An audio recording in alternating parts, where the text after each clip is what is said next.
नमस्कार। मंजूषा संगीत केंद्र अर्थात मंजूषा म्यूज़िक सेंटर यूट्यूब चैनल पर आप सभी का हार्दिक स्वागत है। आज का विषय है संगीत किसे कहते हैं।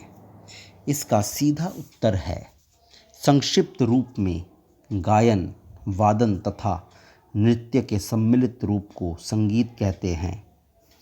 इसका अंग्रेजी अनुवाद है music is the combinations of singing, playing instruments and dance. संगीत को विस्तार से समझने के लिए सर्वप्रथम आप सभी को ललित कला के विषय में भी समझना होगा। ललित कला की श्रेणी में 5 कलाएं आती हैं, जैसे संगीत, कविता, चित्रकला, मूर्तिकला और वास्तुकला। ये सभी कलाएं अपने आप में सर्वश्रेष्ठ, अद्वितीय एवं असाधारण हैं, परंतु हमारा विषय संगीत है, अतः हम संगीत को आगे ले जाकर उस पर विस्तार से चर्चा करेंगे। साधारण भाषा में लोग संगीत से केवल गायन ही समझते हैं, किंतु संगीत जगत में गायन, वादन तथा नृत्य, इन तीनों के समूह को संगीत कहते हैं। अतः इस प्रकार संगीत के मुख्य 3 अंग हुए गायन, वादन तथा नृत्य। पश्चिमी देशों में संगीत से केवल गायन और वादन ही समझा जाता है, वहाँ नृत्य को संगीत में रखा ही नहीं गया।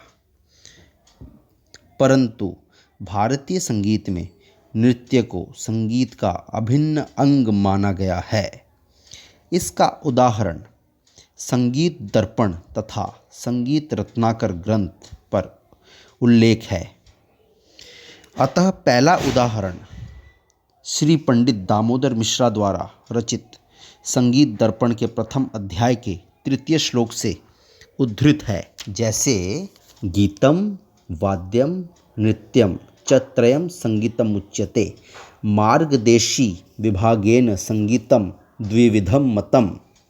अर्थात गीत, वाद्य तथा नृत्य तीनों को संगीत कहा गया है। संगीत के 2 प्रकार हैं, मार्ग तथा देशी।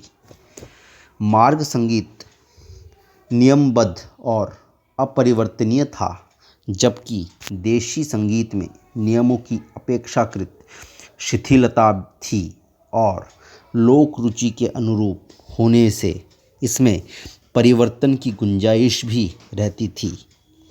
इसका दूसरा उदाहरण पंडित शारंगदेव द्वारा रचित संगीत रत्नाकर ग्रंथ से उद्धृत है। गीतम वाद्यम च नृत्यम च त्रयम संगीतम उच्यते।